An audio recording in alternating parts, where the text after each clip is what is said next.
Ah, luto tayo ulit ngayon pang ulam mamayang tanghali. So, lulutuin natin ginatang tilapia with talong. Ito yung talong.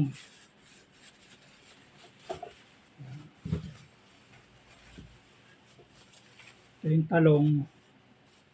Yan. Agataan natin yung tilapia.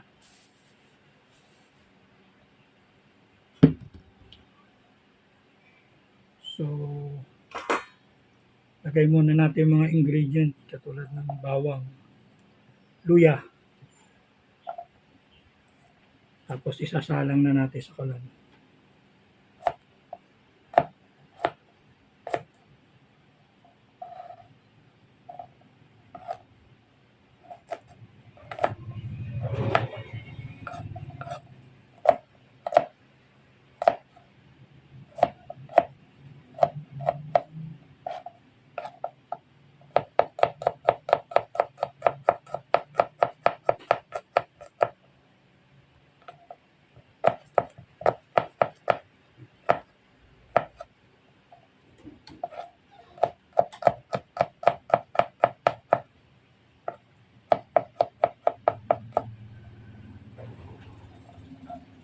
Lagay natin bawang.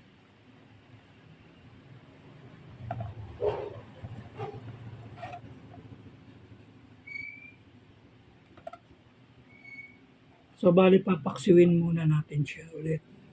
Tapos, lalagyan natin ng gata. So, sunod, sibuyas.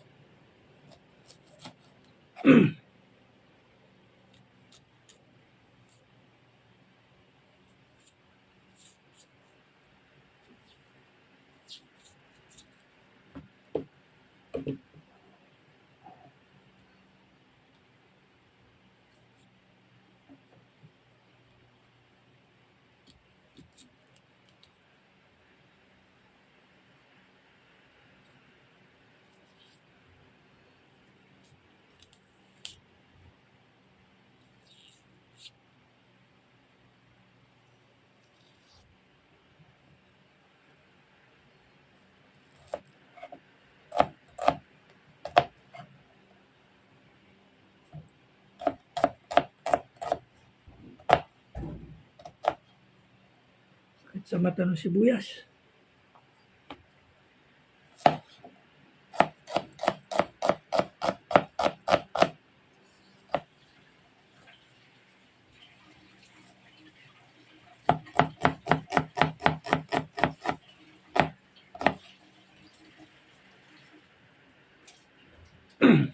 Tapos sunod, luya. Balatan natin.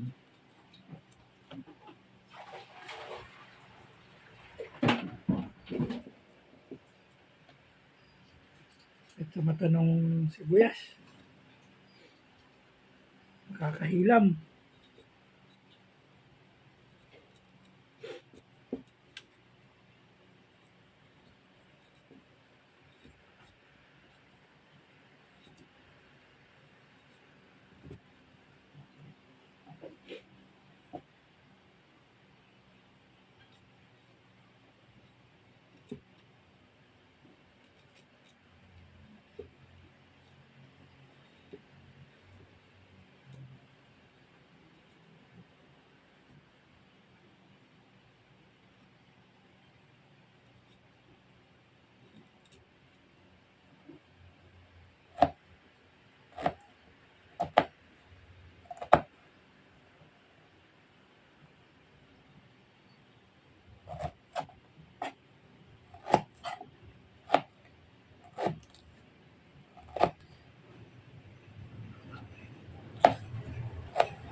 Hugasan natin talong.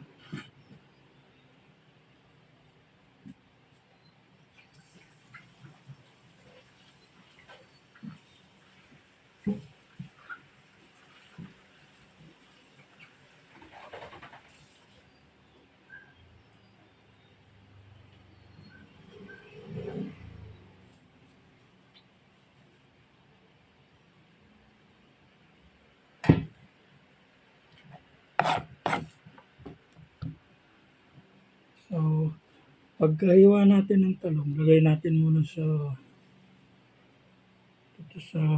stainless na lalagyan na may tubig para hindi mangitim yung talong.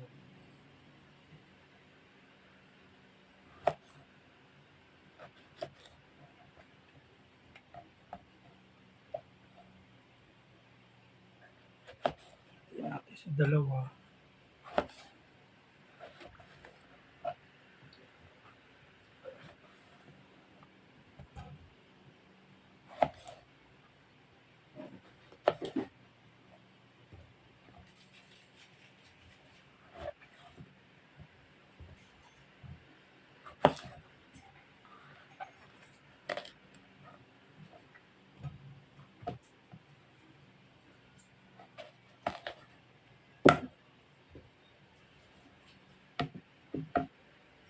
So, tatabi lang natin to.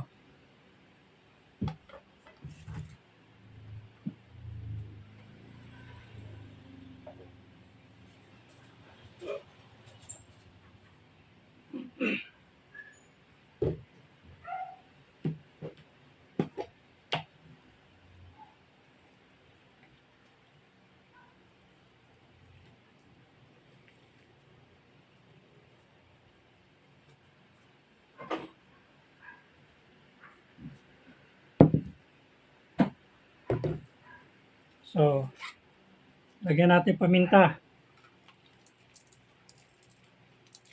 Buong paminta.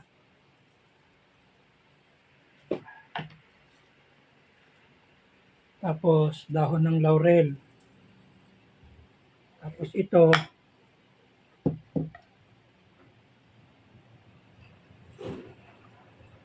meron tayong pinatuyo na kamyas.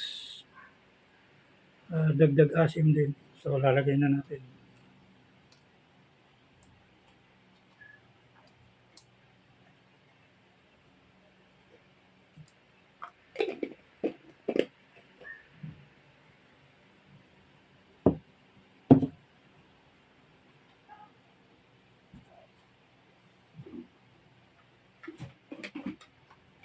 Tapos, lagyan natin asin.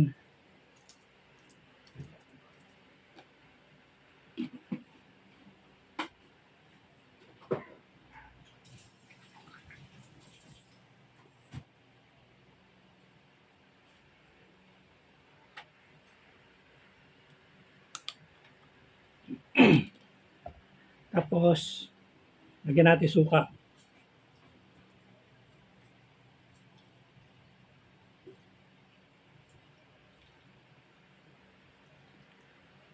Yan, papaksiwin muna natin siya.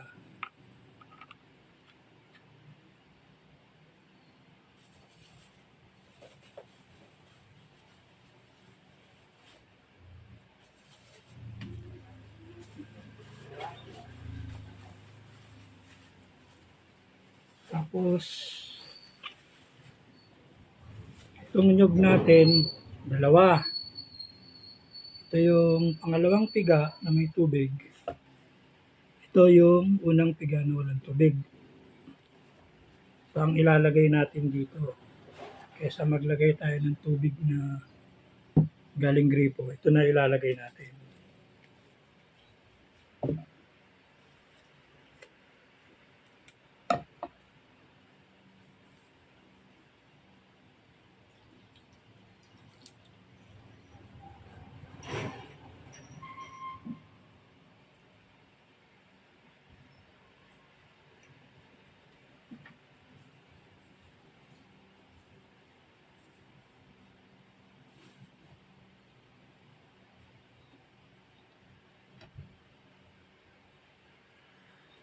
Tapos, Sasalang na natin.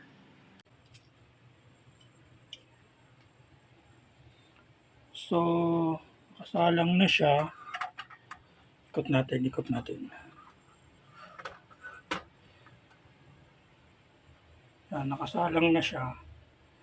So, hindi mo natin siya tatakpan kasi nilagyan natin ng suka. Baka sumobrang asim. So, hintayin muna natin siyang kumulo bago natin siya takpan.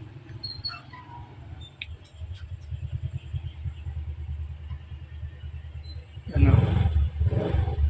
Kasalang na yung ginataang tilapia natin. Tapos pagkatapos niyan, saka natin ilalagay yung talong. Ayan mga idol, kumulo na siya. So, pwede na natin siyang takpan kasi naluto na yung suka niya. So, takpan muna natin siya. Tapos, tingnan natin ulit kung medyo bumaba yung tubig niya.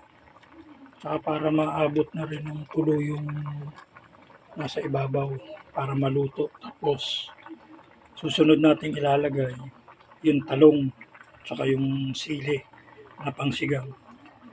Takpan na muna natin mga idol. Yan, tinakpan na natin. Yan mga idol, buksan na natin. Tingnan natin yung sitwasyon, kung ano ng sitwasyon. Yo. Yan, kumukulo na ng maigi. So, ilalagay na natin yung talong.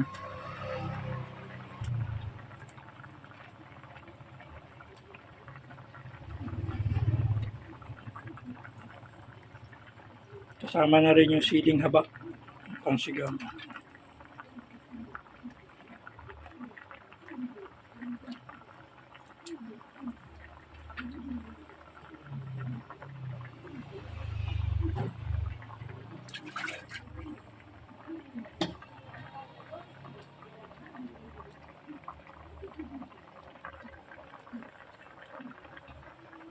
Yan, hindi na natin siya tatakpan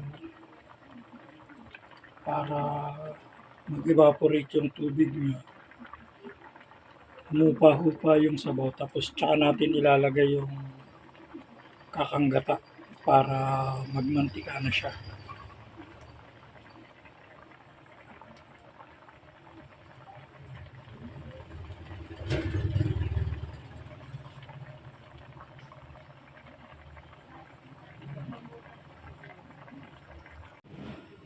Yan mga idol, magsasaing na rin tayo para pag naluto yung ulam, maaga na tayong makakain.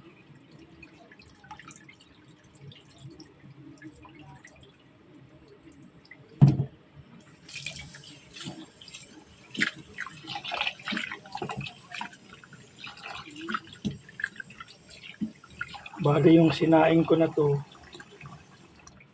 hanggang ano na to, hanggang dinner na. Lunch and dinner na to. Malamang nga may pangsangag pa to, almusal.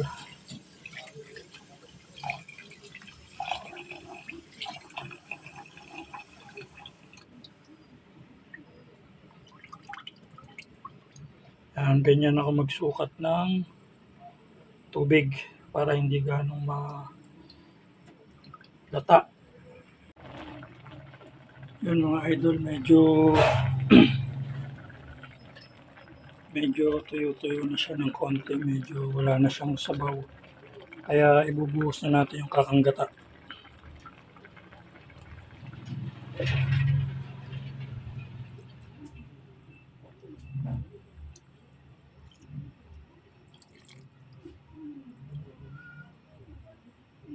Yan, tapos hindi na natin siya tatakpan.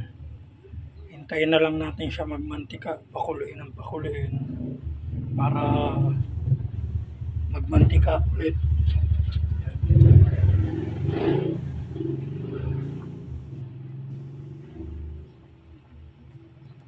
Pag kumulo ng kumulo yan, nag-evaporate na yung ano. So magiging malapot-lapot na yan.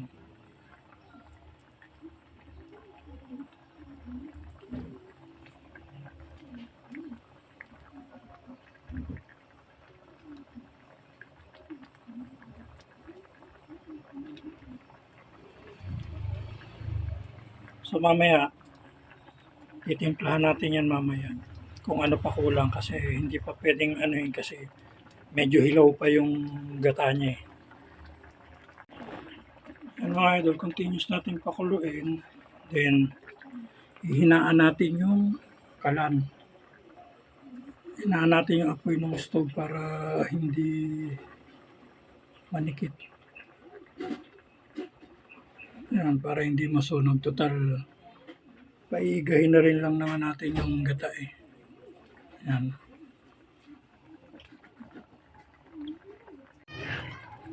Yan ang mga idol, medyo lumapot na yung sabaw niya. Kaya ang gagawin natin, titikman natin kung okay na yung alat at saka yung timpla niya kung okay na.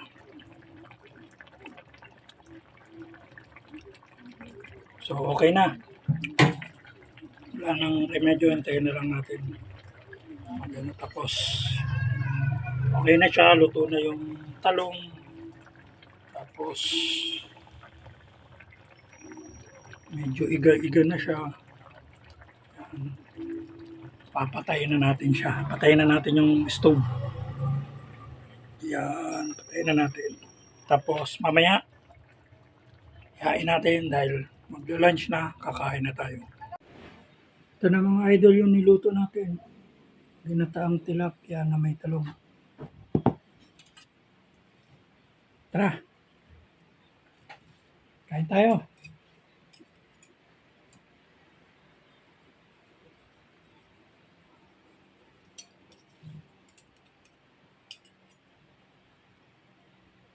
Oh, talong.